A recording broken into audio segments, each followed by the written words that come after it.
നമസ്കാരം.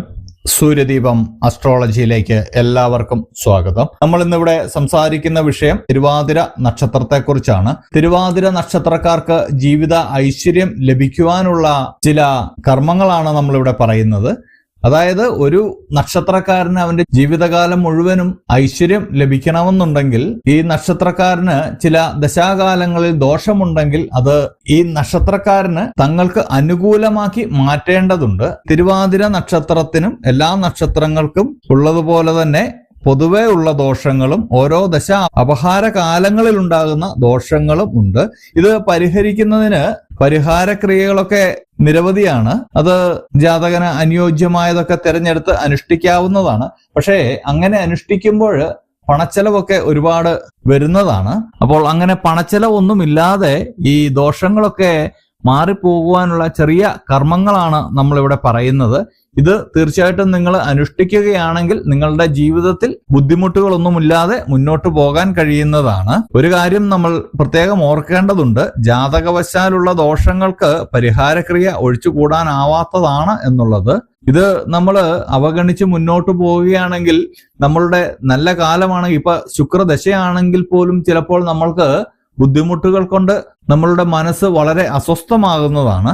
അപ്പോൾ തീർച്ചയായിട്ടും പരിഹാര ക്രിയകളൊക്കെ ചെയ്യേണ്ടതാണ്. അപ്പോൾ അങ്ങനെ പണച്ചെലവില്ലാതെ ഉള്ള പരിഹാര ക്രിയയാണ് നമ്മളിവിടെ പറയുന്നത്.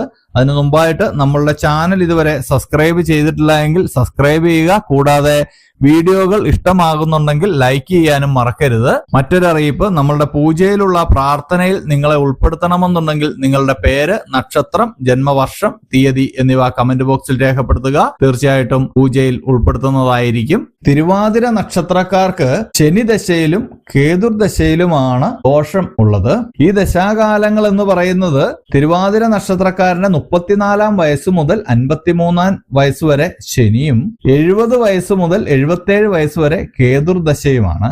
അപ്പോൾ ഈ പ്രായത്തിനിടയിലുള്ളവർ പ്രത്യേകം ശ്രദ്ധിക്കുക. ഇനി പറയുന്ന കർമ്മങ്ങൾ ചെയ്യുകയാണെങ്കിൽ നിങ്ങൾക്ക് ഇപ്പോഴുണ്ടായിരിക്കുന്ന ബുദ്ധിമുട്ടുകളെല്ലാം മാറി നിങ്ങൾ വളരെ ഉയരത്തിൽ എത്തുന്നതാണ്.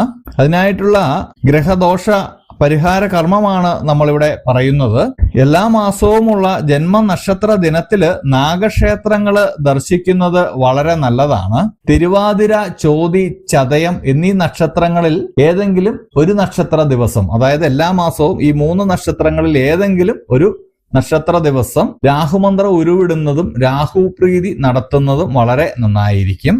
മറ്റൊരു കാര്യം, പൂയം, മകം, ഉത്രം, തിരുവോണം എന്നീ നക്ഷത്രങ്ങള് തിരുവാതിരക്കാർക്ക് പ്രതികൂലമായിട്ടുള്ള നക്ഷത്രമാണ്. നിങ്ങൾ എന്തെങ്കിലും നല്ല കാര്യങ്ങളൊക്കെ ചെയ്യാൻ പോകുന്നുണ്ടെങ്കിൽ കഴിവതും ഈ നക്ഷത്രങ്ങൾ ഒഴിവാക്കുന്നത് വളരെ നന്നായിരിക്കും. യാതൊരു രീതിയിലും ഒഴിവാക്കാൻ കഴിയില്ല എങ്കിൽ മാത്രമേ ഈ നക്ഷത്രങ്ങളിൽ നല്ലൊരു കാര്യം ചെയ്യാൻ പാടുള്ളൂ. അത് ഗണപതിക്ക് തേങ്ങ ഉടച്ചതിന് ശേഷം വിഘ്നങ്ങളെല്ലാം അകറ്റാൻ പ്രാർത്ഥിച്ചതിന് ശേഷം മാത്രമായിരിക്കണം ഈ നക്ഷത്രങ്ങളിൽ എന്തെങ്കിലും തുടങ്ങുന്നുണ്ടെങ്കിൽ തുടങ്ങുവാന്. കൂടാതെ ചുവപ്പ്, കറുപ്പ് എന്നീ നിറങ്ങള് നിങ്ങൾക്ക് അനുകൂലമാണ്.